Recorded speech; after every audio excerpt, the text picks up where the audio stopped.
Hey, it's Beth from Spari. It's great to see you again. It looks like we hit the nail on the head again last week. We got a ton of feedback when we talked about the financial stress that can be in marriage and how to find financial peace in your marriage. So thank you so much for the feedback.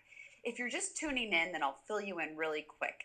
This is the last of the series where I've talked about my best pieces of financial advice, the secrets that every couple should know to achieve great financial success. And most of these, they aren't specific items. They all have to do with mindset. And again, the idea behind this is most people know what they should be doing. They know they need to have asset allocation in their investments. They know they need to get a will. But for some reason, they don't actually go and do it. So that's why I'm going to talk about that. I've been talking about mindset issues. So the topic I'm going to talk about today is the power of money. And I've seen in my 15 years of financial planning, I've worked with clients with a ton of assets, over $50 million, and I've also worked with people who have more debt than they have assets. And there is one thing that I have found is true, regardless of how much money you have, and that is that money can be a very negative impact in people's lives. I've also seen that it can be positive. And what I've found is it has nothing to do with how much or how little you have. It's all about putting the money in place in your life so that it doesn't take power over your life. So I'm going to talk about two very specific strategies so that you can allow money to have less negative power or stress in your life and become a very positive influence in your life. So here's the first idea. And the first idea is always make financial decisions in light of your bigger values in life. So I have a perfect story for this. It was one of my first clients out of college. I was a financial planner, and they came in and they said, Beth, we want this new house so bad. They're like, we're willing to make sacrifices. We just need you to tell us what to do. Put the plan together. So I put a plan together and I said, okay, you need to increase your income to X over the year, cut some of your other expenses, and you will be right on track to buy that house next year. And so they did. The wife went back and got a part-time job in the evenings as a medical transcriber. They cut out some costs such as their house cleaning. They didn't go on vacation that year. So they made all these great sacrifices. And then at the end of the year, they had the money to buy what they needed. The problem was during that year, it was pretty crazy because the wife is working more than she used to. They were spending a lot of time on the weekends cleaning the house that they didn't used to have to do, so it was less time with family.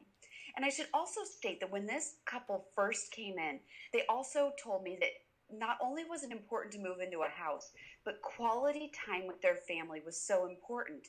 They were both raised in families where their parents hadn't spent as much time with them as they had wanted, and they really wanted to enjoy their kids while they were young. So fast forward about 2 years. So they took this year of saving up a ton of money. Then they've been in this new house for a year, and they came in to meet with me, and I was thrilled. I was so excited to see them because I knew they had been in their house for a year, and they must be thrilled.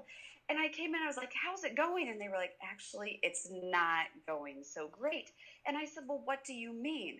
And they said, well, the wife, she's still having to work part-time at night for us to afford the monthly payments on this house. We're still cleaning the house on the weekends, except now we have an even bigger house to clean. And we also realized with bigger houses also meant more work and more issues. And I thought to myself, wow, we really missed something here. And I think all three of us learned a tremendous amount in this experience. And that is to not put your goals in front of your values. Or another way to look at it is that your financial goals have to be in line with the most important values in your life. And so I always just encourage people really to think about that when they're setting any goals in their life, but especially for financial goals.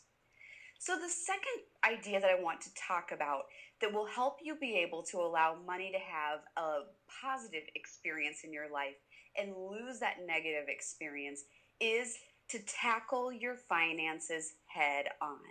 I have clients come in all the time and they talk about this stressful experience that they're having in their marriage and in their families that relates to money.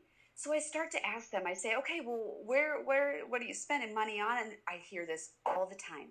They say, Beth, we don't know where the money is going.